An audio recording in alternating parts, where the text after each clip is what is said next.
want to waste any more of our guests' time. I am really grateful for tonight. Grateful for our guests. You guys have no idea the amount of impact this lady has had on my life. As far as back as I can remember, and giving me something to kind of strive for, let me know kind of what was possible. And I've gotten to see her as really just a champion for people, and to get to see her on this side of her story as an adult, right? I was a kid when my mom was a part of one of your coaching programs very early on. It's special to have you here, and I know you've got some big things that you've been working on, and so I want everybody to help me welcome, if you will, Miss Angela. I call her. I know her as Pastor Angela, Miss Angela. I don't even know what I want to call you now. I'm just grateful to have you. Glad that you came and showed up to be with Team No Sleep. Oh my goodness. I am so excited to be here. I can hardly stand it. You're going to make me cry right out of the gate too. Yeah, you look a little bit different than the last time I saw you.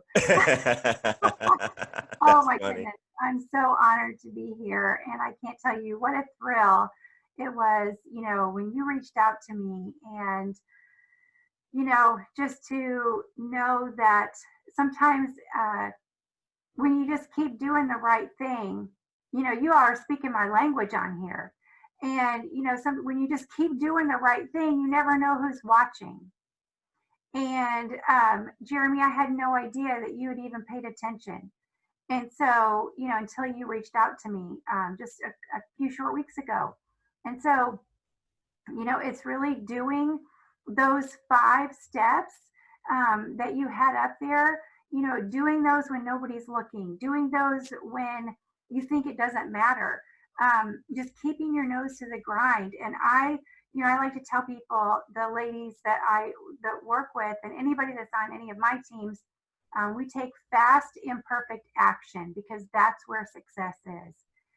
And so, sorry, I don't want to start preaching right out of the gate, but Hey, no. I'm excited because it's taking those actions day in and day out. And I love that they've made it so simple for you. What a simple plan to follow for success. And you just keep taking, that fast, imperfect action. And I'm telling you, like, that's when things are going to happen. So That's the good stuff right there. I just to kind of watch, I've always watched, you and your family, and I don't know if you know or not. I think I named my last son. My wife probably doesn't even know where we got that name from. That came from your last son, and so it's amazing to me wow. to kind of see, what you've done. I know you've always there again. You were in ministry, and I knew you also had other businesses, and you were, if I remember right, like a beautician at some point, or barber maybe. Am I on the path? Right? Yes, in one of my former lives, yes, I sure did. I did hair. Right. And then like a catering company, and then Oh, yeah. like a rock star salesperson, and then there's just so many and thens to your title. Right. And so if you could kind of give us a little backstory, a little introduction to you maybe, and what's led you up to this point in your life. Sure. Well, yeah, when I was in the third grade, I felt the call of God in my life. And felt like I heard God speak to me even in the third grade. And so my dad was a pastor. My I grew up in a family of ministry, and my parents always included us in the ministry. And I just stayed faithful to that call. I was a leader in my youth group. I went to Bible college, and I had told um, God, I said, look, like, I just want to, live my life in service to you. I'll be a missionary. I don't care, like, even if I never get married, I don't care. Like, I just want to serve you and serve people. I went to Bible college, met a fiery young preacher, and that was kind of the end of that. So but we both had a passion for ministry and for people. And so we pastored for almost 25 years in the Illinois area where Jeremy was, you were a part of our ministry. And so you knew my kids and I really thought I was at the pinnacle. I really thought I was living my dream. And what I had, done things along the way. I had learned to do hair and, just things to that I enjoyed doing that were linked to, my creativity and my passions. But my heart was always people. And, I had a mentorship program in the church that your mom was a part of, and, just had such a passion to help women, not only on the inside, but on the outside, just take care of the total woman. And so, I just thought I was living my dream. And after, 25 years, my life got turned upside down. And I went from being a pastor's wife, speaking in the pulpit, to being a broke single mom with 4 kids. I'm going to be real honest with you, Jeremy. I went from wearing a Rolex with diamonds to standing in the food stamp line. I went from speaking in the pulpit to selling windows door to door. I went from living in a beautiful home to living in an apartment on the floor, sleeping on the floor, eating on the floor, playing Yahtzee on the floor with my kids. And so my life literally got turned upside down, and I, of course, I never lost my faith. But I was angry with God, and I said, God, I gave you my whole life to serve you. How could you let this happen to me? And, talking about personal development, there was always something inside of me that even though we were in church and I was mentoring women, I was always having them read books like How to Win Friends and Influence People, books like that were based around personal development. And so after my world fell apart, I met a life coach, and something inside of me was just like going crazy, like I had butterflies in my stomach, and I just knew that I had to connect with her and that she was going to help me to heal and transform, because something inside of me told me, I just knew like this was not the end of my story. And I hired a life coach. I literally was digging through quarters in my couch and didn't know how I was going to feed my kids. And I was so embarrassed. I did not tell anybody, but I found a way to hire this life coach. That's how desperate I was, for not only support, not only personal development, but for the accountability. And so, but, she asked me one day, Kier, my world had just fallen apart. I had been abandoned. I had been, rejected, all these things. And she asked me, she had the nerve to ask me a question. She said, what was your contribution? Oh my goodness, that just made me so angry. I was like, what do you mean? What was my contribution? But I really sat with that question, and I realized that I had no clue who I was, that I had completely lived, I had morphed into a false version of who God created me to be. I had become the woman I was supposed to be, but yet somewhere deep inside, I knew the woman that I was created to be was still there. So I went through this life coaching program. My life began to heal.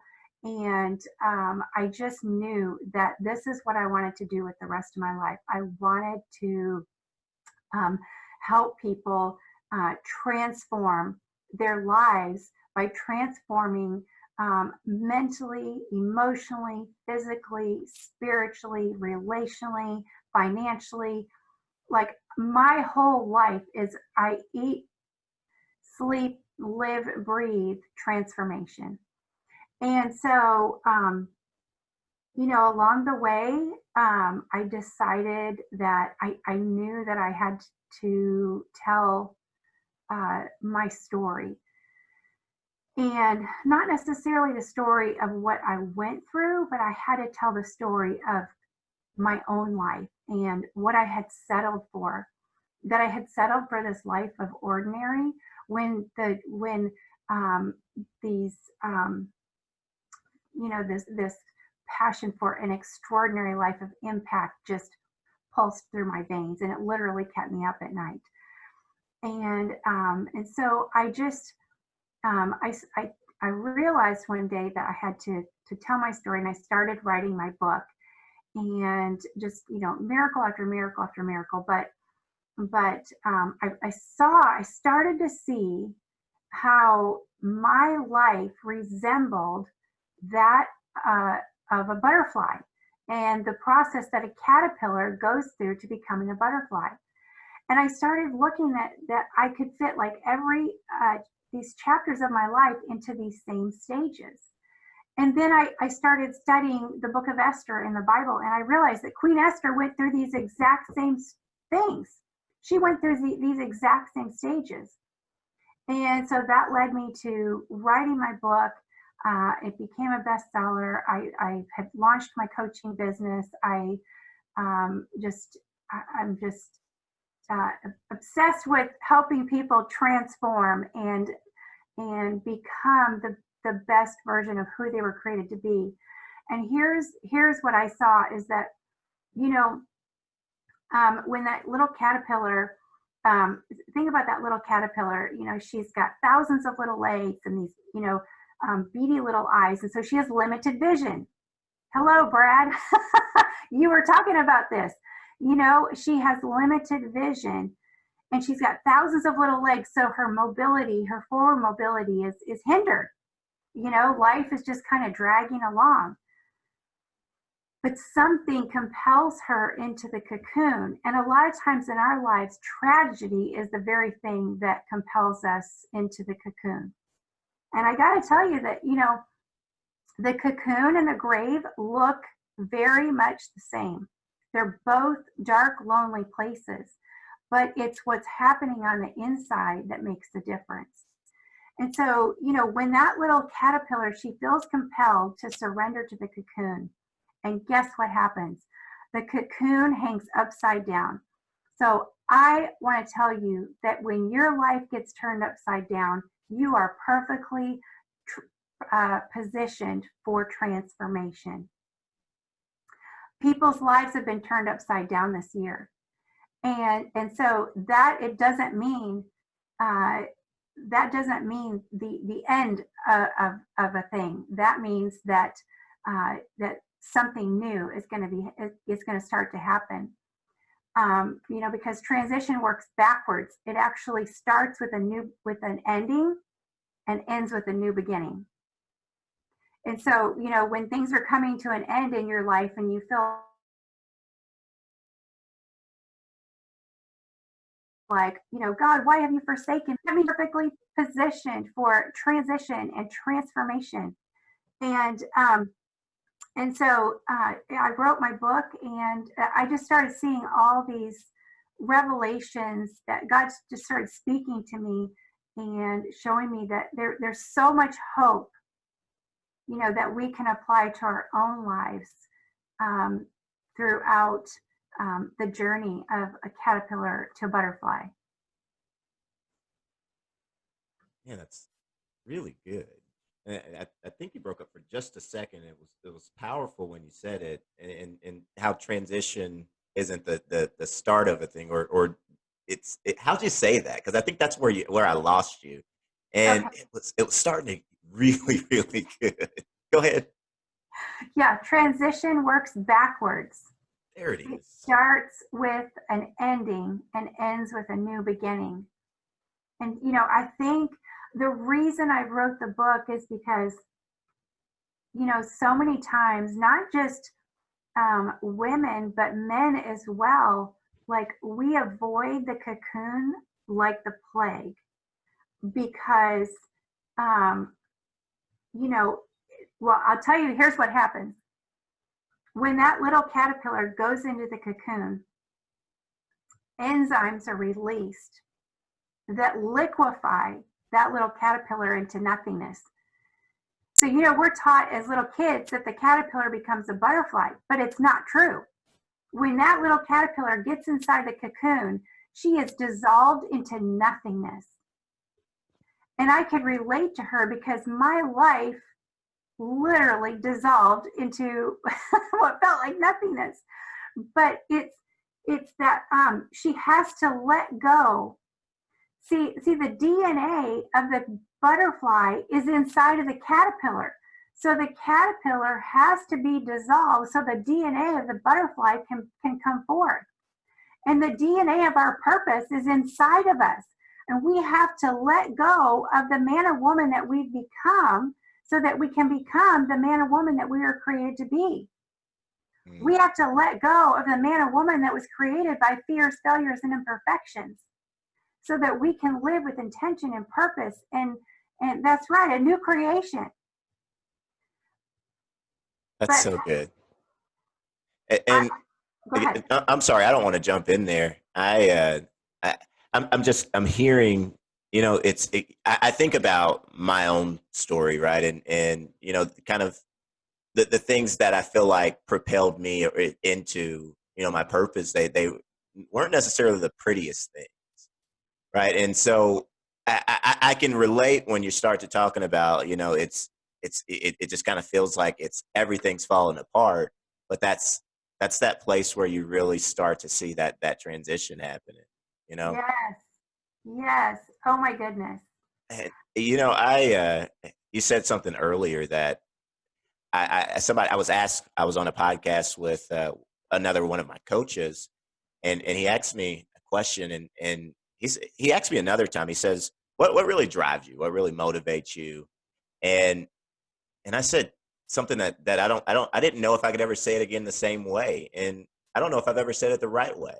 And to hear you say it the way you said it, I say that my passion is truly to see average, everyday people, right, live above average lives.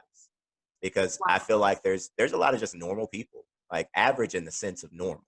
Like nothing's different about you. Maybe you went to, regular schools, and, you had a normal family, and you had a normal income, right?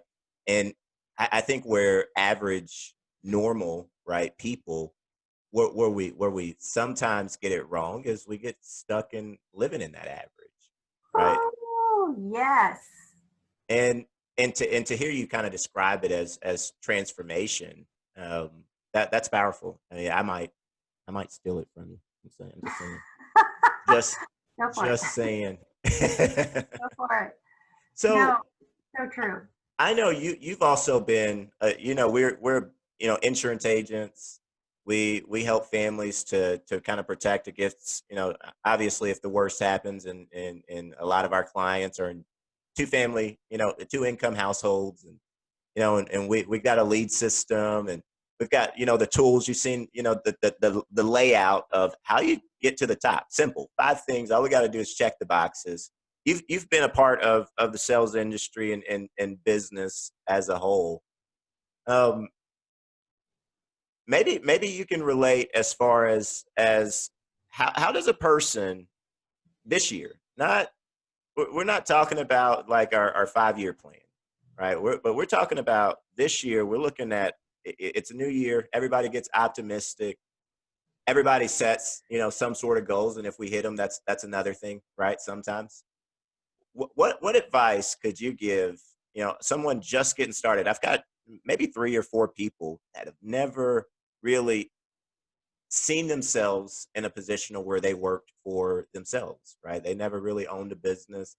Really, something spoke to them and said, "There's got to be more, right? My purpose has got to be bigger than where I'm currently at." And they're here on Team No Sleep. what encouragement or maybe some examples of when you got started, in sales or in business, and some of the things that they can take action on this year to make it a success.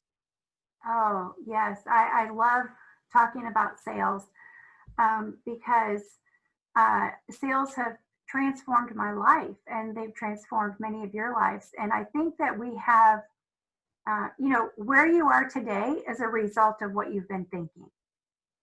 And so I think sometimes I notice that people who are in sales have some thinking that holds them back from hitting the numbers they want to hit.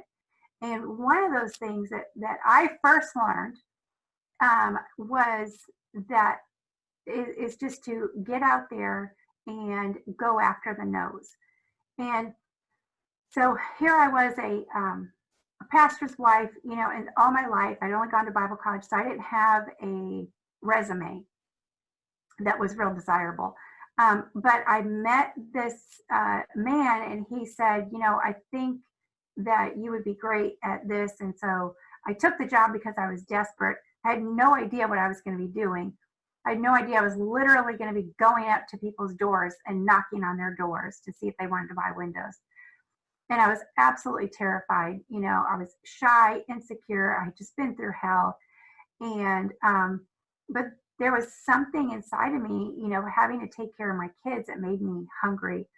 But so I was trained by this old school salesman, and he would put me in the car and he would drive me up to a door and he would say, now here's what I want you to get out and say. And I would go to the door and I would say that. They would slam the door in my face. I'd come back to the car crying and he'd say, what did you say? And I'd tell him and he'd say, don't say that next time. Say it like this. And he'd take me up to the next door. And so, so I just, I kept like getting the door slammed in my face. And then one day, like somebody said yes. And I came back to the, car and I was screaming, excited.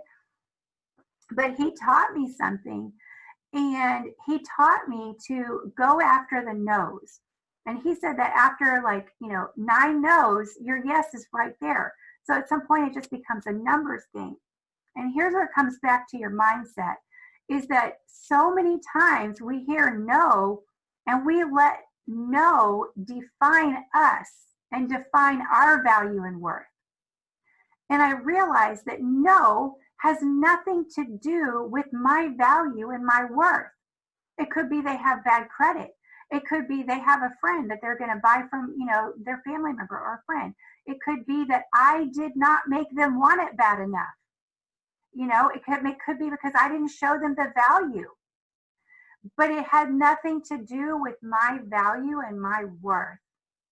And so he taught me just get out there and go after the no's. And so it kind of stripped the no of its power over me to stop me. And so that's one of the big things. That's big. That's and, big. And then the other thing, I'll say this real quick, is that that you remember that when you're charging for your products and services, whatever it is, you're charging the worth of the breakthrough or the service. It's not your worth and your value. Again, like sometimes we get it all twisted up when we connect the outcomes to our own worth and value. But when you realize that your value is immeasurable, then, and you detach sales from your worth, then you can go out and sell, because sales, ultimately, when you boil it down, sales is a transference of energy. It's a transference of emotion. Sales is a transference of emotion. Emotion is energy in motion. And so if your energy is low, if your emotions are, if you're down, if you're tying your sale to your value and your worth, and you're showing up insecure and full of fear and timid and afraid to ask for the sale, right? Like that's the big thing. You got to ask for the sale. Like if you show up with that kind of emotion, that kind of energy, they mimic your energy. It's a transference of that. You're giving them your energy. But if you show up and you're like, hey, I got the best product in the world, I don't sleep, I'm on this team, no sleep, whatever. If that's your energy, then they pick up on your energy, and you infuse them with hope. Because I say it like this. I say that we teach people how to treat us by the way we treat ourselves. And so when we're treating ourselves powerfully, when we are honoring ourselves, when we are honoring our purpose, when we are honoring the like that, whatever that thing is that we have that brings the breakthrough to them in their life, and we're not worried about dishonoring our own value and worth, then we can just show up with this emotion and this energy, and it creates an exchange. And so they believe about you what you believe about yourself. Does that make sense? That's big. That's huge. I I I don't even have anything to follow that up with. You know, the truth is, I think about when you start saying, separate that from your worth, right? Not necessarily, don't let that be a reflection of what I feel like my value is. Separate that completely from the activity parts of it. I think about the quitting phases and the times where, in sales, you're going to have people that quit, and I think about what really leads to that. And I think you just said it. It's that it starts to feel like, man, maybe I'm not good enough. Yeah, Maybe I can't do this. Maybe it's me. And it's that's it's it's more than likely a host of other different things other than just you, right? It could have a lot to do with you, but not as a person, right? that's Maybe I right. need to get better. That's so That's right. big. Right. It might have to do with your skill, but even like your skill does not determine your personal value and your worth. Mm, And so um to up level your skills is to up level your skills.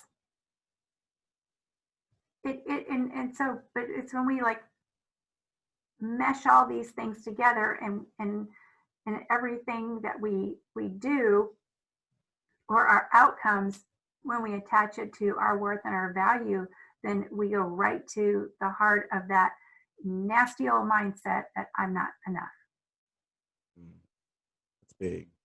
That's usually at the heart of many of those situations. Mm. And so, talk to me a little bit um, about what you do with coaching, because I've heard you say several times, and the key word has been purpose. And I think there's all sorts of thought on what that really means. And I think some people, most of us, can wake up and go, I don't really know what that means. I've been there. What am I really here for?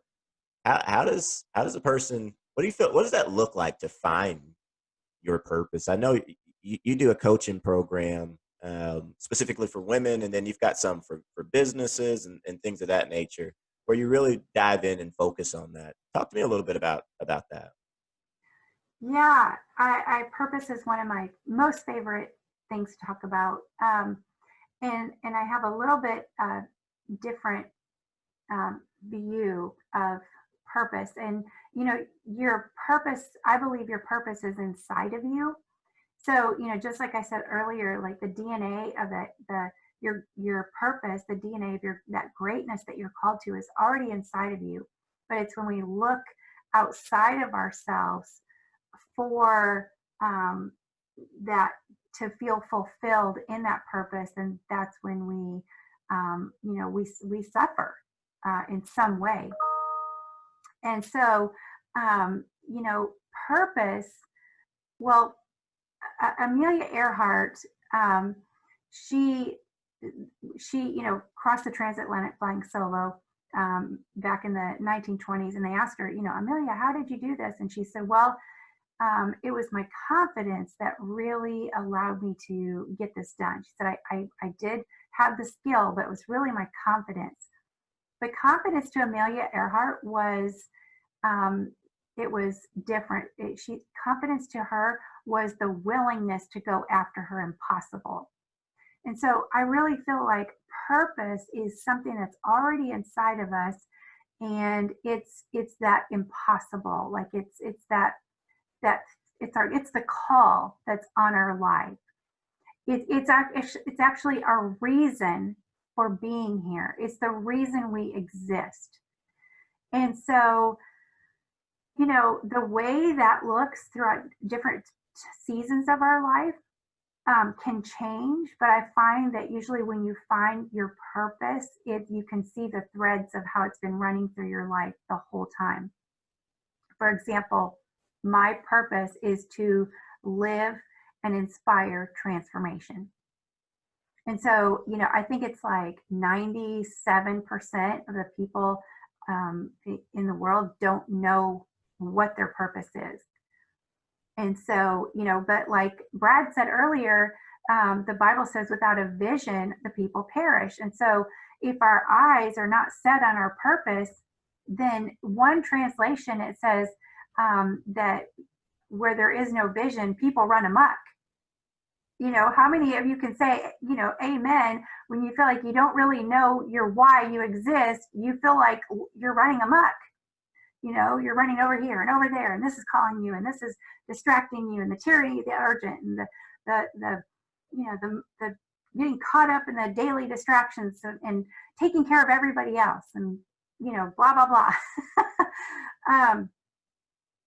And so, really taking time to articulate your purpose, and not only your purpose, but your mission and your vision and your core values, your intrinsic core values, not the ones that were instilled into you, because I believe that we have values that were instilled in us that support us, but there are values that are intrinsic to you and your personality, and guess what? Those core values support your purpose.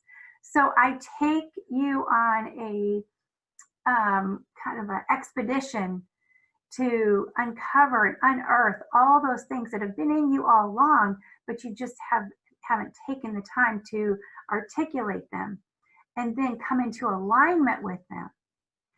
And so one of the ways that you one of the ways that you activate and come into alignment with your purpose after you articulate it is storytelling.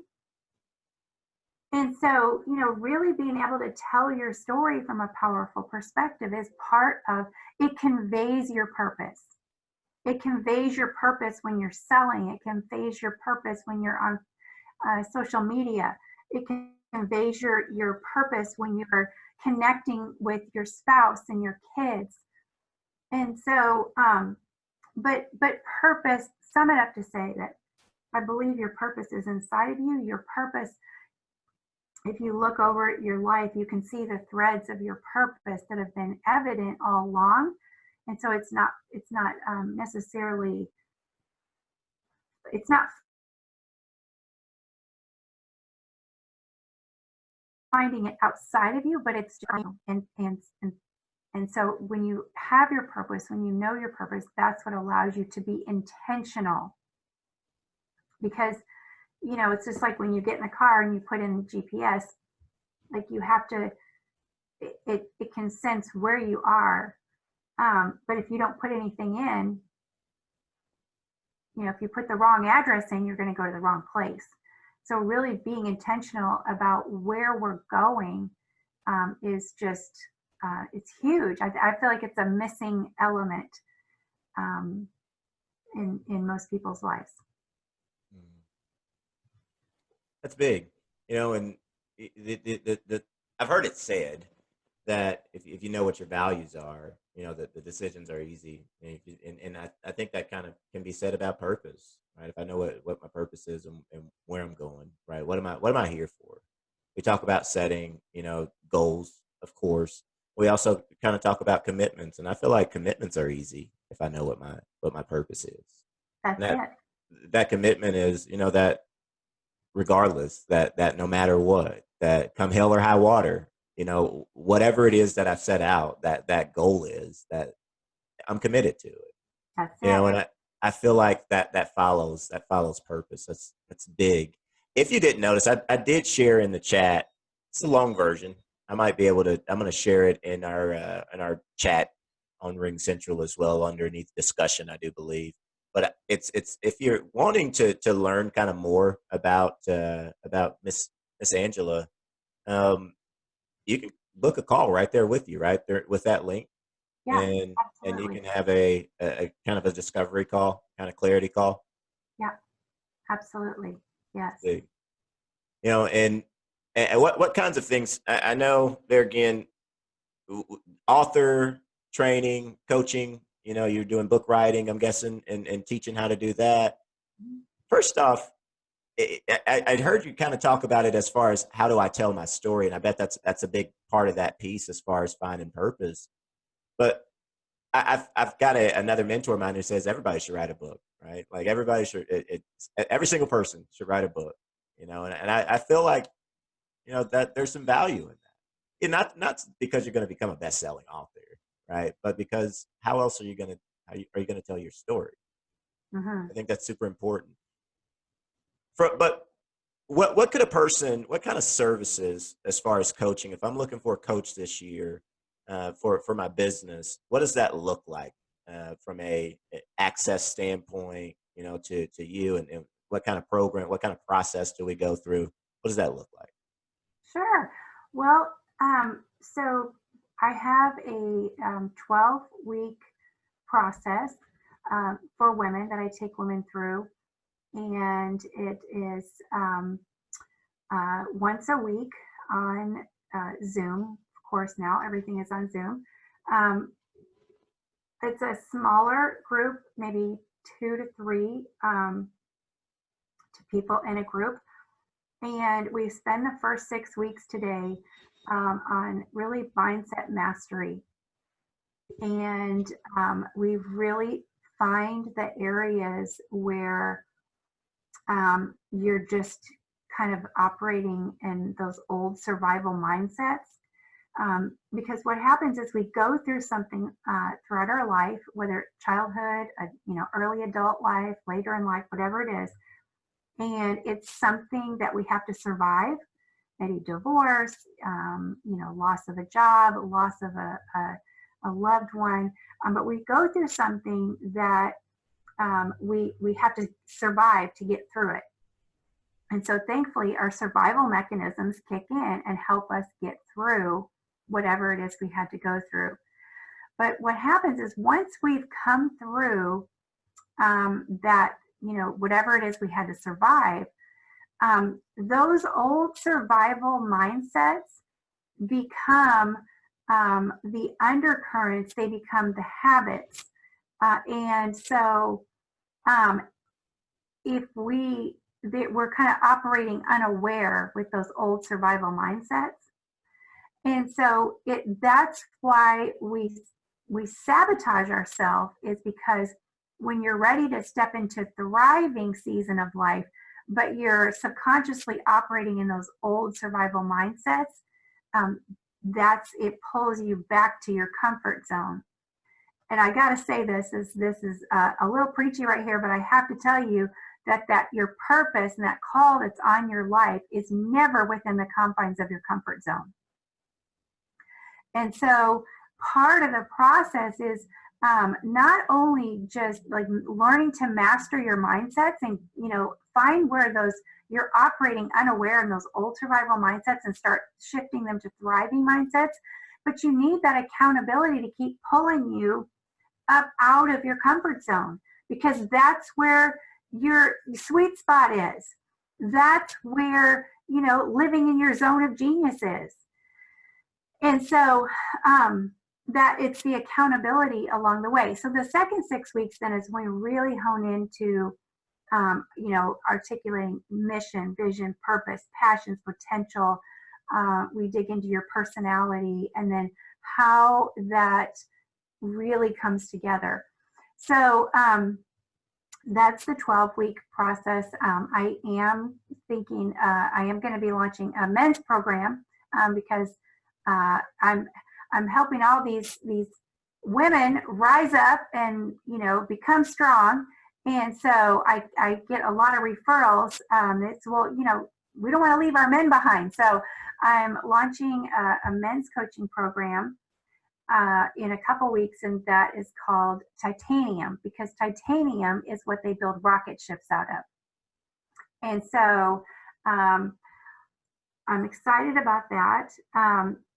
So that's then I do have some other things available. I have just a membership program, coaching program that is just a little bit more like kind of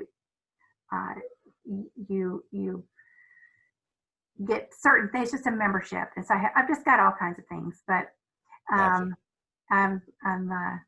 yeah, that's really the main thrust of what I do, is helping you master your mindsets and then really strengthen your identity so that outside forces can no longer define you. Because guess what? If you define who you are at your core, you know who you are, you know your mission, your vision, your purpose, your core values, your passions, your potential, then guess what? Failure cannot define you. But guess what else? If failure cannot define you, then success does not define you either. And so you're no longer going after success to validate who you are. You already know who you are at your core.